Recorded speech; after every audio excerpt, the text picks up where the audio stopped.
Vamos fazer um pouquinho de silêncio. Não é só silêncio material, não é só falando, é silêncio mental. Vamos ficar tranquilos. E hoje, para nós, que estamos na casa há muitos anos, nós achamos que é um dia todo ele especial. É o dia em que nós festejamos o nosso grande mentor. Doutor Bezerra de Menezes significa muito para nós. Para mim, em especial, muito, mas muito mesmo. Mas nós vamos, totalmente, dar curso ao estudo e levar a palestra deixando que o Marcos fale, porque ele conhece muito mais o Dr. Bezerra do que eu. Apesar de nós termos o mesmo tempo de frequência, nós ensinamos a verdade, conhece. E eu gostaria de avisar a vocês que hoje, como fazemos todo o aniversário do Dr. Bezerra, nós teremos passe coletivo no Rio. Os médicos se postam lateralmente e o Marcos vai fazer a prece do passe e o nosso amigo Anderson vai tocar a musiquinha. Eu gostaria muito de agradecer a ele, sabe por quê? Porque ele se filiou a nós sem que a gente pediu. Ele veio uma vez, custou e agora não está tendo carteira assinada e tudo. Ele não vai ficar com a casa ele vai ter que toda quarta-feira. Aí quando estou fazendo a sessão mediúnica, eu escuto ele tocar e agora tem que ir para fora. Não sabemos da nova, verdade, né? Nós vamos pedir a ele que faça a leitoria, faremos uma prece para que o Marcos faça a palestra. Alguma coisa. Não necessitam de médico os que estão sãos, mas sim os que estão enfermos. Jesus, Lucas capítulo 5, versículo 31. Quem sabe ler, não se esqueça de amparar o que ainda não se alfabetizou. Quem dispõe de palavra esclarecida, ajude ao companheiro, ensinando-lhe a ciência da frase correta e expressiva. Quem desfruta o equilíbrio orgânico, não despreze a possibilidade de auxiliar o doente. Quem conseguiu acender alguma luz de fé no próprio espírito, suporte com paciência o infeliz que ainda não se abriu à mínima noção de responsabilidade perante o Senhor, auxiliando a desvencilhar-se das trevas. Quem possua recursos para trabalhar, não ouvide o irmão menos ajustado ao serviço, conduzindo sempre que possível a atividade digna. Quem estime a prática da caridade, compadeça-se das almas endurecidas, beneficiando-as com as vibrações da prece. Quem já esteja entesourando a humildade, não se afaste do orgulhoso, conferindo-lhe como exemplo os elementos indispensáveis ao reajuste. Quem seja detentor da bondade, não recuse assistência aos maus, de vez que a maldade resulta invariavelmente da revolta ou da ignorância. Quem estiver em companhia da paz, ajude aos desesperados. Quem guarde a alegria, divina graça do contentamento com os tristes. Asseverou o Senhor que os sãos não precisam de médico, mas sim os enfermos.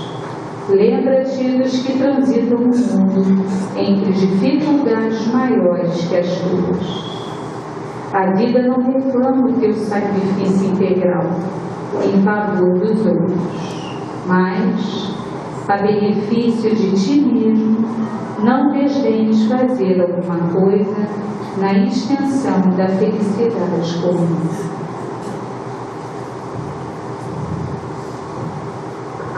Meus amigos, a leitura é preparatória sempre para um ato religioso. Nós dois também líamos um trecho de um livro parecido com esse, onde dizia que todos nós precisamos atuar. Aquele que doutrina, constrói.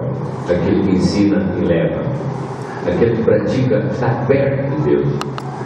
Não tenhamos dúvida quanto a isso. Hoje é para nós um dia muito memorável, porque marca a nossa existência, a nossa vida, marca o nosso trabalho espiritual durante anos e anos, toda a quarta-feira. Nós hoje sentimos uma felicidade tão grande quando as nossas crianças estavam aqui e nós fomos dar paz nelas todas, eu, Santina e a Sônia. E no fim fizemos uma espécie de uma entrevista. Só queria que vocês vissem crianças que com deficiência de falar, de se expressar, elas agradeciam a Deus. Elas ficavam felizes pela oportunidade de usar o microfone. Parece até que isso é mágico, mas não é, era um microfone. Mas elas queriam falar, queriam dizer alguma coisa. E nós achamos que isso é tão benéfico, mas tão benéfico que nós não temos mãos a medir. Sabia? Senhor Jesus, amado e querido Mestre, aqui estamos, meu Senhor, na companhia de todos aqueles que de boa vontade quiseram vir ao vosso encontro. São amigos nossos, são companheiros que se dedicam ao bem, assistindo às palestras que os Espíritos nos mandam fazer. Eles estão aqui hoje querendo receber uma vibração do nosso grande mentor, o nosso Espírito querido. Não só ele, mas de todos os seus mensageiros. E ele, em especial, grande devoto de Maria Santíssima, que através de Celina faz chegar até nós as bênçãos que o céu tem para nós. Mestre querido, nunca nos abandones, nunca nos deixes só. Marca a nossa vida em ascensão, a nossa vida querendo sempre ir para o alto, para Deus, para que amanhã possamos dizer: obrigado, Senhor, por mais um aniversário do teu servo Deus, do teu servo Deus. Que Ele continue conosco, Ele e todos os seus mensageiros. Graças a Deus, que o Senhor esteja com todos, agora e sempre. Obrigado, Senhor.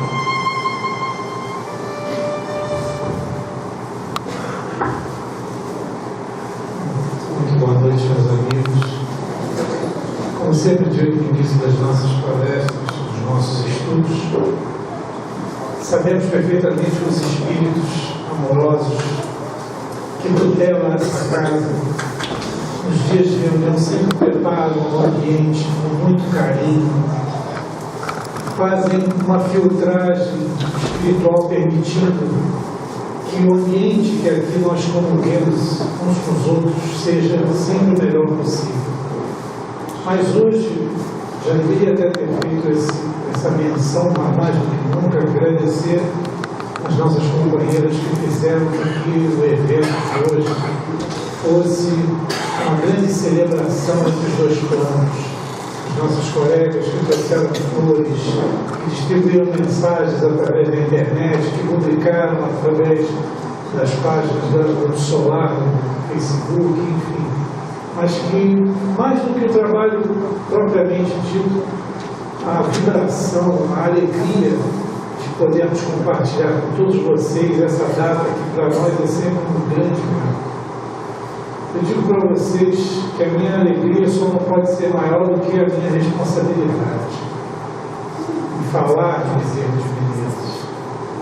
É sempre um tema que fala muito forte dentro dos nossos corações, e eu digo a vocês que desde a primeira vez, já se vão muitos anos, que me iniciaram nessa tarefa de fazer palestras, eu tive muito claramente para mim que a minha opinião jamais poderia ser opinião prevalecente.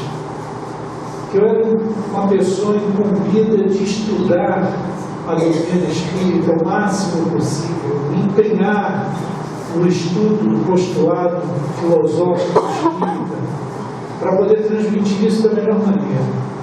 Porque não basta ler, não basta aqui parafrasear os textos evangélicos sem dar o verdadeiro significado, sem mergulhar na palavra de Jesus Porque esse é o grande desafio das nossas existências. O que temos feito por nós, de que maneira temos conduzido as nossas vidas. E o ensino da palavra de Jesus na letra morta, ele nada significa se não conseguimos tirá-lo de lá, se não conseguimos extraí-lo dos livros, se não conseguimos depreendê-lo das palavras. Esse realmente é sempre o nosso maior desafio. Hoje, pela primeira vez na minha vida, não sei por que razão, porque isso não me aconteceu antes, eu fui fazer um pequeno retrospecto e fui pensar como foi que Bezerra entrou na minha vida. Porque ela, em algum momento, começou a entrar na vida de cada um de vocês. Eu juro a vocês que não me lembro. Eu lembro quando o Espiritismo entrou na minha vida, e lembro quando o Solar Bezerra de Menezes entrou na minha vida. Mas não consigo divisar o momento exato em que circunstâncias Bezerra, de alguma maneira, através dos seus mensageiros, porque quem sou eu para ser digno dessa presença, mas através dos seus mensageiros, dos seus emissários, acercou-se de mim. Eu não tenho essa informação, por incrível que pareça. Eu passei a conhecer um pouco mais do nosso querido Dr. Bezerra de Menezes através do próprio Humberto de Campos. Porque no livro Brasil, Coração do Mundo, do Padre do Evangelho, que eu não sei se alguns de vocês tiveram a oportunidade de ler, há ali muito bem delineado vários aspectos da história do Brasil, mostrando de que maneira e por que o Brasil foi designado por Jesus e entregue às falanges de Ismael esse cuidado muito precioso para o Brasil, porque se transformou na paz do Evangelho. Mas ali, muito mais do que qualquer coisa, nós vemos que existem 2 capítulos exclusivos para 2 grandes personagens da nossa história, um muito conhecido de todos, que é Dom Pedro II, que todos nós sabemos foi um emissário do próprio Jesus.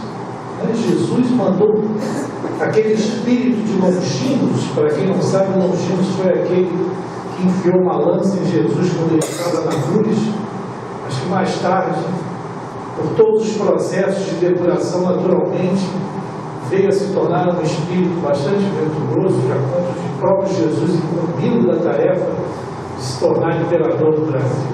Mas Dom Pedro II é uma história à parte, que um dia talvez nós possamos falar. E outro capítulo exatamente por conta de Bezerra de Menezes. Ali mostra toda a trajetória, a maneira por que Bezerra de Menezes foi incumbido da tarefa de vir ao proscênio terrestre em terras brasileiras para fazer o trabalho grandioso que ele fez.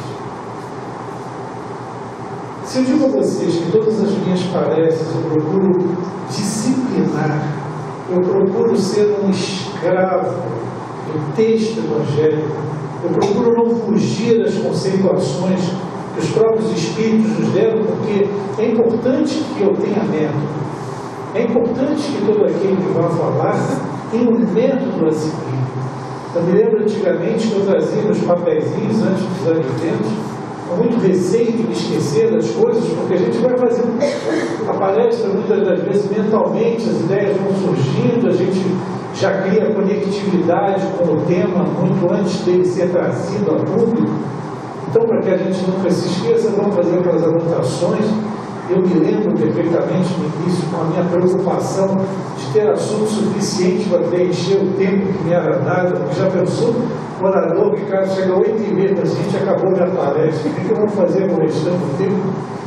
Então sempre foi uma grande preocupação. Outro dia eu encontrei, no meio dos livros, de uma das biografias de Bezerra de Menezes, um papelzinho meu, que eu acho que era de 1995, uma palestra de Bezerra, com as datas e tudo mais. Só que falamos daqui da biografia de Bezerra de Menezes, tão bem expressa nos livros que nós temos. Eu, graças a Deus, pude ler todas as biografias que eu conheço que foram publicadas de Bezerra de Menezes, pontuando apenas a maneira como ele veio para o Rio de Janeiro, constrangido naturalmente por força da profissão que abraçou, que era a medicina, que não tinha no Nordeste.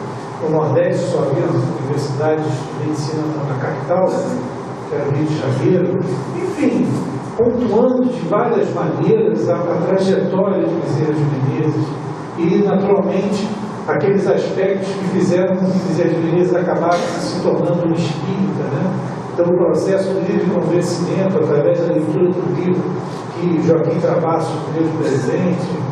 E aqui temos vários assuntos, vários pontos que poderíamos aqui, naturalmente, falar sobre Bezerra de Menezes. Mas quando digo a vocês que sempre tive método, sempre tive disciplina, ordenando uma maneira de fazer as minhas palestras, isso não acontece com essa palestra. E esse é o meu grande temor.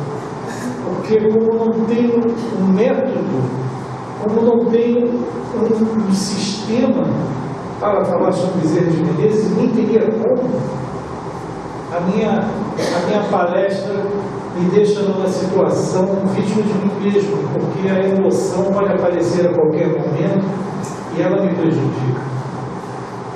Hoje o Fernando, como sempre, todas as quartas-feiras, chegou para mim de manhã cedo, e liga com todos os nossos parceiros, né? Já cria aquela conectividade, uma reunião logo na parte da manhã. E antes de que ele se despedir, você estudou o tema de hoje? Eu falei, não. Porque ele deve ter ficado muito preocupado. E, de fato, até hoje não aprendi a falar sobre Bezerra de Menezes. São mais de 20 anos que eu tenho sido presenteado com essa oportunidade, que foi um grande presente para mim. Mas digo a vocês, como comecei a dizer aqui, a minha alegria, ela só não é superior à minha responsabilidade. Falar sobre ele é uma coisa que transcende. Não há um método. Ficarmos aqui falando sobre datas, 1856 se formou em cirurgião tenente, que começou a progredir na sua carreira, que em 1858 se casou, que logo em seguida entrou para a política, que teve que abrir mão ou da política ou do cargo, porque eram incompatíveis. Os detalhes da sua vida, sua trajetória, elas estão lá nos livros, elas estão lá registradas. Eu considero, talvez, de toda a biografia de Bezerra de Menezes, se é que podemos destacar apenas uma, a data de agosto, coincidentemente, desde o aniversário dele, em 1888, quando ele, de fato, os livros registram isso, ele reuniu toda a sociedade, aquelas pessoas faziam parte do seu círculo, porque ele já era um político, já era uma pessoa de grande projeção, reuniu no Salão da Guarda Velha para dizer a todos, de viva voz, que ele era um espírita. Quem de nós pensa em reunir um grupo para dizer esse espírito? Olha que nós temos que voltar para o século retrasado, século XIX. As religiões que não eram a católica eram perseguidas. A polícia fechava casas espíritas, centros de umbanda, casas kardecistas. Todas as religiões que não fossem a católica eram perseguidas. Os seus dirigentes eram presos. Vocês imaginam um homem da projeção política dele colocando em risco tudo aquilo que ele havia alcançado, médico, conhecido, ele se ia anunciar como um espírito. E conta os livros que ele, nessa ocasião, praticamente declarou, sem declarar, uma guerra surda na religião católica, porque o que ele fez ali foi a defesa do livro Céu e Inferno. E para aqueles que não conhecem, o livro Céu e Inferno, na realidade, é uma contraposição dentro do que se concebeu como verdade durante séculos, por tudo que nos foi passado pela Igreja Católica. O próprio livro já diz céu e inferno. Para nós isso não existe. Então, o que vem a ser o céu e o inferno? Precisamos falar sobre isso. E é exatamente ali que o Dr. Bezerra, então, começa a fazer a contraposição de tudo que o Espiritismo, dentro da sua coerência absoluta, entendia e proclamava com relação àquelas colocações eternas, mostrando que se existisse céu e inferno, Deus não existiria, porque onde estaria a justiça? Onde estaria a condenação irremissível daquele que errasse, que não tivesse chance, possibilidade alguma de corrigir o seu erro? É assim que funciona. Se na lei humana o ser humano tem chance de se redimir, tem chance de pagar os seus erros, tem chance de voltar à sociedade muitas das vezes, tem chance de se recuperar, então a lei de Deus estaria completamente distante dessa humanidade que a própria lei dos homens procura acompanhar pela evolução dos tempos. Esse foi o foco que o nosso querido Dr. Bezerra de Menezes colocou nessa reunião. Desnecessário dizer a vocês, e a cena é muito simples e muito clara, que pouco a pouco as pessoas iam me virando as costas. Pouco a pouco as pessoas, o salão ia se esvaziando, ninguém queria ser fotografado num evento que naturalmente devia ser algo encomendado pelo demônio. E aí então, nosso doutor Bezerra de Menezes, defendendo com a convicção que era natural, colocando a cara a tapa, como se costuma dizer, e assumindo-se plenamente como um espírita, torna a dizer, numa época de perseguições, numa época de pouco entendimento dessa grande doutrina libertadora que nós hoje podemos aqui nos reunir tranquilamente, né? A Constituição garante liberdade de credo para todas as pessoas.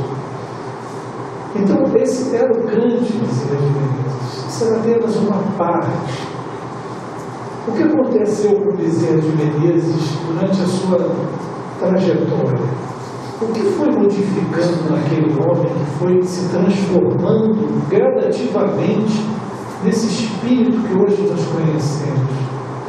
A partir do momento que Bezerra de Menezes tirou dos livros a letra morta e entendeu que se aquilo continuasse nos livros e não dentro dele, ele não poderia ser autêntico, ele não poderia ser o que ele verdadeiramente entendia como um espírita, ele passou a vivenciar o que estava ali.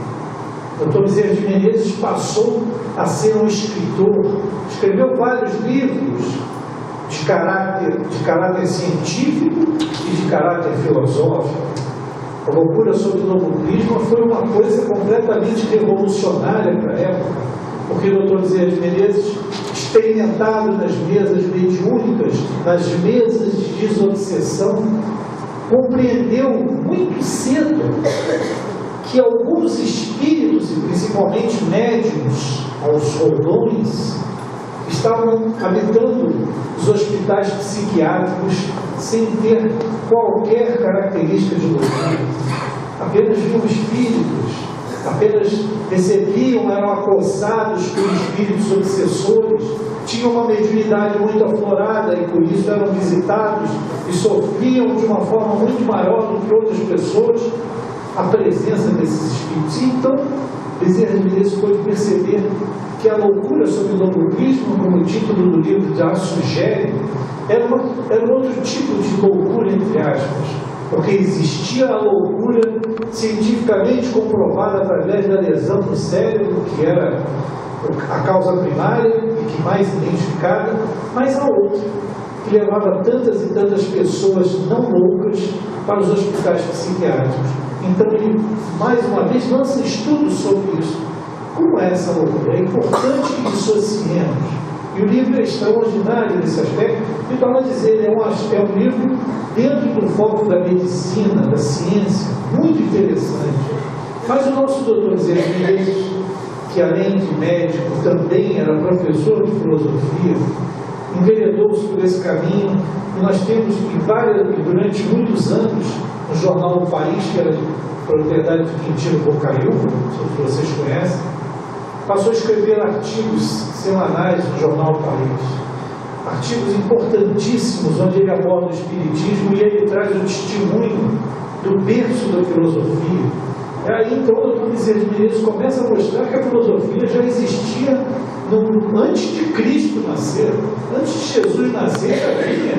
E aí vem ele com citações de Sócrates, mostrando de que maneira aquela citação de Sócrates estava ali identificada dentro do livro dos Espíritos, dentro do Evangelho. De que maneira, aliás, o próprio Sócrates tem o seu espaço já ali como espíritos encarnados dentro do livro dos Espíritos. Nós temos ele, Platão, são espíritos que se comunicam, Santo Agostinho, os filósofos. Mas então o Dr. Bezerra de Menezes passa todo o tempo mostrando as teorias de Pitágoras com relação à reencarnação, Parmênides, Platão, São Tomás de Aquino, e todos vão ali então fazendo parte de uma grande obra que o Dr. Bezerra de Menezes faz questão de mostrar, querendo deixar claro que muito mais do que qualquer coisa, o Espiritismo é uma realidade já identificada lá atrás por essas cabeças pensantes, por esses homens, porque a filosofia é estudada nas cátedras universitárias. Nas universidades nós temos a faculdade de filosofia. A filosofia é a base de qualquer pensamento. Todas as outras ciências saem da filosofia, porque a filosofia é uma ciência inesgotável, é a arte de pensar. Cada vez que vamos pensando, vamos descobrindo algo novo. O pensamento é criativo, isso é filosofar. É você buscar os porquês das coisas. E era essa a grande tônica da vida de Bezerra de Menezes. Buscar o porquê dos mistérios que nos envolviam, mas que não precisavam ser descobertos, eles estavam lá no berço da antiguidade, junto com esses grandes filósofos. E mesmo aqui já dissemos, os filósofos adotados pela Igreja, como Tomás de Aquino na sua filosofia tomista, ou como Santo Agostinho, têm as suas concepções reencarnacionistas, principalmente Santo Agostinho. Já falamos aqui, quando ele escreveu de Confissões, onde ele ali já deixa bastante claro a questão da reencarnação. Ele já via, já percebia que muitos dos sofrimentos pelos quais ele passava, as tentações que ele vivia, contra as quais lutava ferozmente, porque elas assomavam de dentro dele próprio, e ele tinha de combater-se. Todos sabem, Agostinho, sua primeira fase de vida, ele vivia uma vida muito profana, muito do mundo, com relação às mulheres, ao sexo, à esborne, tudo. E a partir do momento em que ele caiu em si, ele passou a combater tudo isso e ser um novo Santo Agostinho. Eu particularmente só conheci, não estou dizendo somente esses dois existiram, mas eu só tenho conhecimento de dois espíritos que conseguiram mudar completamente a sua vida numa única encarnação. Uma foi Agostinho, Santo Agostinho, a outra foi Paulo de Tarso. De perseguidor de cristãos, ele passou a ser perseguido por amor a Jesus numa única existência. Nem esperou. Como é que um homem que era um perseguidor que aprisionava cristãos para ir para os grandes círculos romanos, numa única existência, na mesma existência, consegue ser um grande Paulo de Tarso? É interessantíssimo como isso se processa. Aqueles missionários que ainda não acordaram, ele perseguia Jesus porque o amava. O ódio é aquele sentimento que está muito próximo do amor.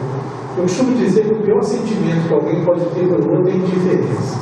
Quando alguém não lhe diz nada, quando você é completamente indiferente para uma pessoa, mas quando você, lamentavelmente, a odeia, porque, como dizem alguns, o ódio é um amor doente, né? Porque para você odiar uma pessoa tem que te dizer muito, aquela pessoa tem que incomodar você no mais fundo da sua alma, você não para de pensar nela, porque é uma maneira torta, enviesada de você ter uma ligação forte com aquela pessoa. E Paulo de Tarso, como o ódio e o amor estão aqui quase se tocando no círculo, que parte daqui para cá, uma vez eu desenhei isso aí no quadro, só falta se tocar. Um sentimento quase que se transforma no outro. Muitas vezes aquele que ama acaba odiando e aquele que odeia acaba amando. Porque estão ali muito próximos, são sentimentos extremos. Mas voltando novamente, o Dr. Bezerra de Menezes então passou a trabalhar intensamente e se expor como espírito, assumindo a Federação Espírita Brasileira como presidente em mais de um mandato, numa época conturbada em que haviam discussões temáticas sobre questões do corpo fluídico de Jesus, e os embates se sucediam, e todo mundo de que lado o senhor está? Como se Bezerra pudesse estar ao lado de alguém. Bezerra está ao lado de todos, Bezerra está ao lado da doutrina, Bezerra está ao lado da unicidade, ele veio para unir. não veio para ser partidário, é partidário de Jesus. Muitas pessoas não entendiam esse posicionamento. Cada um queria puxar Bezerra de Menezes para o seu lado, para o seu ponto de vista. Bezerra de Menezes, com o passar dos tempos, e vivenciando mais uma vez, para dizer, a página do Evangelho, que tem a própria palavra de Jesus, os próprios ensinamentos ali contidos, o Dr. Bezerra de Menezes passou a se desinteressar por todas as coisas que o mundo oferece. Ele passou a se desinteressar por tudo aquilo que gera fascínio nas outras pessoas. E é lógico que a maior delas é o dinheiro. Porque o dinheiro faz com que a pessoa também adquira fama, visibilidade. Bezerra de Menezes já tinha conseguido essas duas coisas. Mas, diante de tudo aquilo que ele havia aprendido, será que talvez aquilo que ele havia sido não poderia muito bem estar mais associado a questões do ego do que do próprio eu que ele queria cultivar? E as consequências disso foram naturais. O Dr. Bezerra de Menezes passou a assumir o seu consultório, saiu da vida política e acumulou apenas o seu trabalho no consultório com as suas responsabilidades editoriais do jornal O País, com colunas escritas também no jornal da FEB e a sua função principal de presidente da Casa Máter do Espiritismo, que era a Federação Espírita Brasileira. E o que aconteceu foi exatamente isso. O Dr. Bezerra de Menezes, a partir do momento em que viu que nada do que aquilo que os seus olhos alcançavam mais lhe interessava, que nada desse chamado mundo de Mamon não lhe atraía mais, ele foi automaticamente parando de perseguir o dinheiro e foi parando e automaticamente, de uma maneira sem planejar, ele foi se despossuindo das coisas que tinha. E assim está bem claro na sua trajetória. Ao assumir o consultório, chegava alguém que não podia pagar, e eram quase todos, nós sabemos disso, por isso a alcunha de médico dos pobres. Aí o doutor Bezerra não cobrava consulta. Quem trabalha de graça, é lógico, o doutor Bezerra de Menezes ali, bem pior. Não só não cobrava, nós todos sabemos, que a sua biografia mostra isso, ele ainda dava dinheiro, porque ele dava uma receita, a pessoa não tinha dinheiro nem para comprar pão, que dirá remédio. E aí, como é que ficaria? A pessoa continuaria doente, então ele dava, até que tirou tudo, né? Ele já estava devendo, na realidade. E passando verdadeiras necessidades. Graças a Deus, o amigo Guilherme Cordeiro, que era da farmácia Cordeiro, sempre procurava lhe dar ajuda, sabendo do seu ideal, tudo que ele abraçou de forma bastante significativa para si. E foi assim. O Dr. Bezerra de Menezes então passou a não conseguir entender a vida sem que ela fosse um serviço ao próximo, sem que ele pudesse servir ao próximo na FEB, através das mesas mediúnicas em que consolava e que dava diretrizes àqueles espíritos sofredores, como no mundo encarnado, aqueles irmãos todos que ali se amontoavam diante do seu consultório, necessitando de uma ajuda, de uma palavra de consolo.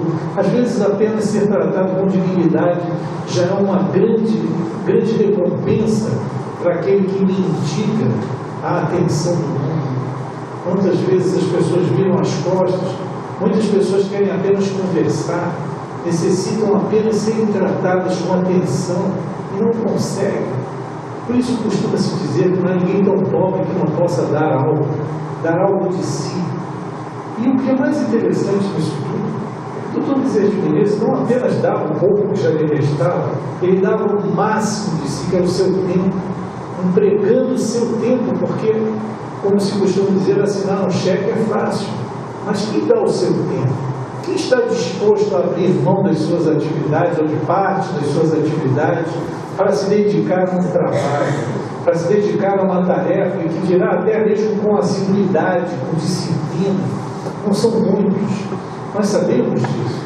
E esse é o grande legado de Bezerra de Menezes. Portanto, falarmos aqui sobre Bezerra de Menezes seria enxugar gelo, como se costuma dizer, porque nunca vou, de fato, chegar a algum lugar.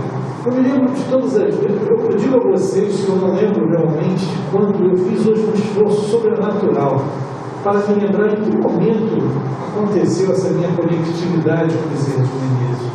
Mas me lembro que antes do solar, eu já fazia preces a ele. E depois de ler muitos livros no Humberto de Campos, onde ele é muito sagaz, muito áspero, e ele ficava concitando o leitor a trabalhar. Ele falava, tinha tiradas como: mas se depois de ler tudo isso você ainda continua sentado tranquilamente com o seu pijama no sofá da sua sala, não sei o que, não sei o que, não sei o que. Aí vinha aquelas coisas, você levava um choque, a gente tem que trabalhar, não adianta. Eu ficava só lendo o livro espírita, não parava, um atrás do outro, um atrás do outro, e agora é hora de trabalhar. E uma noite, eu fiz uma peça do Dr. Bezerra de Menezes, eu digo só vocês assim, Dr. Bezerra de Menezes, pelo amor de Deus, eu sou uma pessoa extremamente tímida, sou até hoje. Eu não sei entrar em lugar nenhum, eu não sei me oferecer para fazer nada. Faça de alguma maneira que eu me veja diante de uma situação que é a que você quer para mim. Vamos florescer onde fomos plantados, mas eu preciso saber aonde que eu vou me plantar. Eu não sabia em que direção ir, para onde procurar, nada. Isso foi de noite. No dia seguinte, esses pedidos ele atende muito rápido. No dia seguinte, estava caminhando aqui pelo campo de São Cristóvão, aí passei na frente do Bezerra de Menezes, tinha uma tabuleta lá, era a época do frio. Precisamos de cobertores, de casaquinhos para as meninas, não sei o quê. Quando eu li aquilo, e ainda vi que a casa era só a Bezerra de Menezes, na época que eu me informei, eu falei, não pode ser, né? Eu fui correndo na Rua da Alfândega, comprei um monte de cobertor, casaquinho, camisa da Hering, de manga comprida, vim para cá, qual é a chance que ele me deu? Aí conheci os diretores, o Aquiles, de série, e olha, a partir daquele dia eu comecei a fazer para cá. Em menos de um ano eu já era diretor da casa, enfim, participei de várias direções. Fernando já logo em seguida veio o Roberto, veio Fernando, mas aí começamos a reunir o grupo que até hoje está aqui. Então, esse pedido eu me lembro do Dr. Bezerra de Menezes ter atendido, mas assim, muito rapidamente. Tem outros que eu faço, ele demora tanto, mas esse ele foi muito rápido, espero que o interesse dele. Mas ele me ajudou muito nesse aspecto, porque ele disse onde ele queria para a gente trabalhar. Mas continuo sem saber. Uma hora, quem sabe, eu descubro como é que ele entrou na minha vida. Mas eu acho que, na realidade, ele nunca saiu da minha vida.